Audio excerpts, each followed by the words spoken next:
organizes a fundraiser to raise funds for an organization in Dominican Republic that takes care of kids, disabled children who have basically been abandoned by their family. And they go there on a mission every January to create a whole event for them. They buy toys, they bring gifts, they throw a concert for these kids. And one way that they fundraise is to throw a big dinner and a concert on a boat. And this year I was tasked to film the entire concert and to film some content for the artist's page. So with that, I did a pre-production checklist. I made a list of all the equipment that I would need. I had 3 people on the team, including me, and I had a drone, my phone, my brother's phone, and a Sony XD. So I had 4 cameras on site. I got the heads up that the talent would arrive a little bit earlier than the guests because they wanted to film some content for their social media. So I arrived on set early, which I really like to do because that way I can scope out the location, see where are the best vantage points for filming, check if there are any outlets inaccessible to me or accessible to me, just figuring out like future obstacles, future places for me to have the best optimal view. And that way I can direct my team on where they should be placed so they can film for me.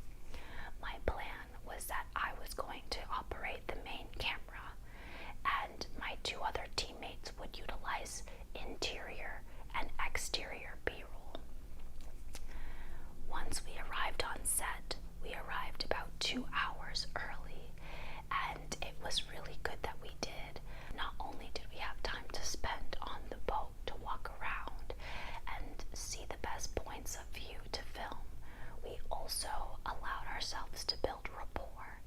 I believe building rapport within my team is really important because it establishes how we're going to communicate for the rest of the shoot. So being there ahead of everyone else allowed us space and privacy so we could coordinate how the rest of the shoot was going to go. Once the talent arrived, we were told that we were actually filming a music video.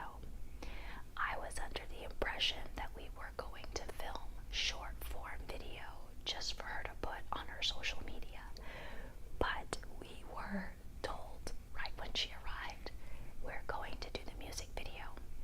What was really good is that the talent was very prepared. She had her outfits ready, she had the song on cue, and she brought another person to help with camera. So that gave me 1 more person, which gave me a total of 4 people, including myself. So it gave me the challenge of what do you do when you are giving a task right then and there? So adapting to my environment, I ended up using 3 iPhones and a drone. The reason why I didn't use the Sony XD for this music video was because she wanted this footage actually pretty quickly, and I wanted to have more control of movement. And if you've seen a Sony XD, it's pretty bulky, and I just didn't want to carry it, and I just didn't feel like taking out the tripod, to be honest with you. I just wanted the XD to focus on the concert as a whole. So I just used my phone, my brother's phone, my uncle's phone,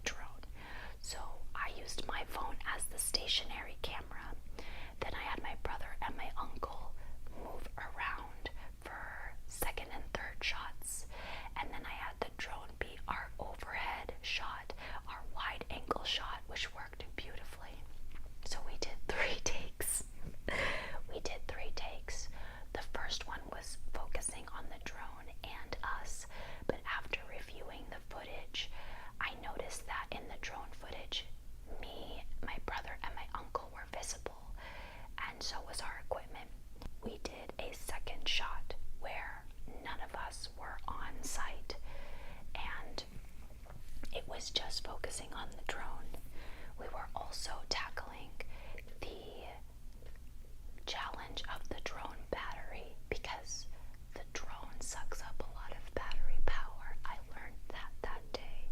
So we needed to space out when we were going to use it. So we squeezed all the power of that battery within those first 2 takes. My one con with the drone is how big that file size is, and that became really, well, not too bad actually, but it became quite an issue with editing in my little 8 GB Mac. So after our second take, it was just the iPhone footage. It was me as my stationary camera, and then my brother and my uncle as like moving shots. So I had my brother be more higher and then my uncle crouched down lower so I can have more variety. So that was the shot. We did it in 3 takes, and the reason why we did it in 3 takes was because people were already showing up to the boat, and the talent was like, we need to be done, because she didn't want to release, she didn't want people to see it, because we didn't want people to see the footage, like, or the process yet. We wanted it to be very private, so we stopped. That led to the concert. When the concert was going, it went really well. My main responsibility before I found out about the music video was to film the concert as a whole. I actually still have to upload that concert, oh my gosh. But that was my main responsibility. During intermission, we learned that we were also going to film the song that we just did the music video for. So now we have 2 locations. So what I did was film using the Sony XD for the main camera. I also used my phone to get another angle, and I utilized my brother to get footage of people dancing. And then, of course, we had our drone getting exterior shots. I think overall the shoot went really well. It was a really long day, and I haven't directed a shoot like that in a pretty long time, so it felt really good to be in that position again. Here are the obstacles that we faced, and I think this is when I'll whisper really nicely, because obstacles can be really scary. One of the obstacles that I faced, and one thing that I think will just continue to evolve, is data transfer. When I had my uncle and my brother filming on their iPhone, our main format for data transfer was airdropping, and that worked for like 40% of the time.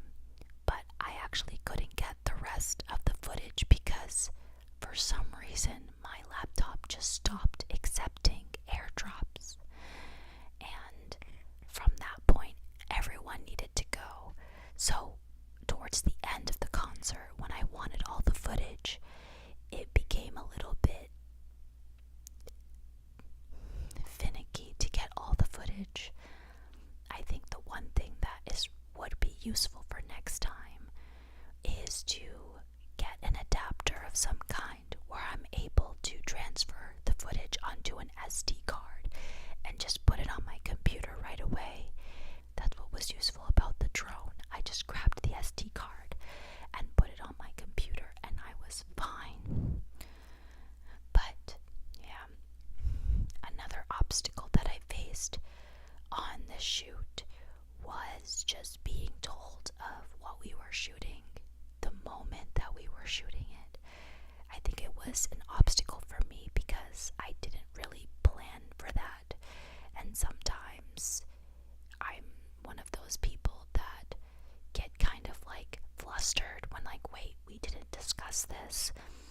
But one thing I've learned about video production is that you have to create a skeleton blueprint of what is to come, but leave room for flexibility because you just never know when something else will come. Sometimes, and this has happened to me before, sometimes sometimes you're just so damn good and they add a project onto you when you're there.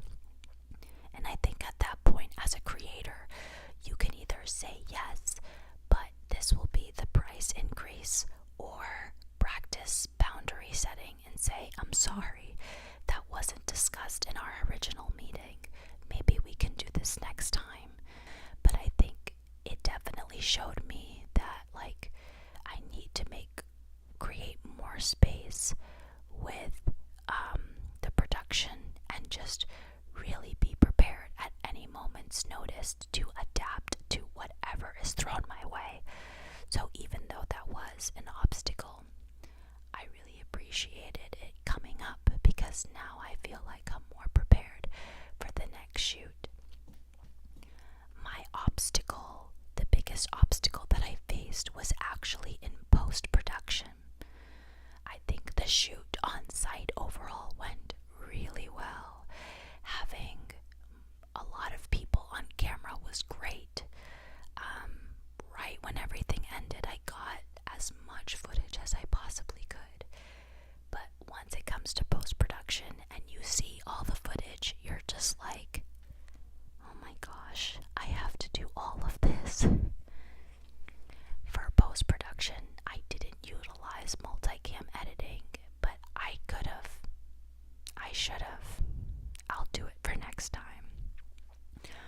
For this editing, I learned that my laptop just may not be optimized.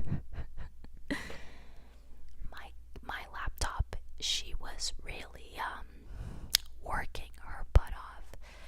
I think it was definitely the drone footage that really slowed me down in the timeline, because I'm editing something right now that was recorded on my phone and I'm having no issues. So I really think the drone really, like, that footage, that heavy footage, definitely slowed down my timeline. I will also say that the more I layered clips, the slower my computer got. So I just think, and in lieu of this, I've learned that my laptop just doesn't have enough RAM. Right now, I'm researching what could be my next machine. Sometimes I do a lot of editing on my phone with CapCut, which I absolutely love, but I'm a Premiere girl. I love working on Premiere. I have a lot of control. So any recommendations on a good computer for me to continue editing on Premiere that, is pretty friendly to your pocket would be really great. I'm actually really proud how everything turned out. It's a beautiful video, but I'm pretty proud of myself because it has a pretty significant amount of views. I got credited and my team also got credited, so I'm very proud of myself and them. I would also say that this isn't my directorial debut, but it definitely was me putting my feet back in the water from this type of work, because I just haven't directed a shoot like that in a really long time. But it was a lot of fun. If you want to watch the video, I posted the link in the description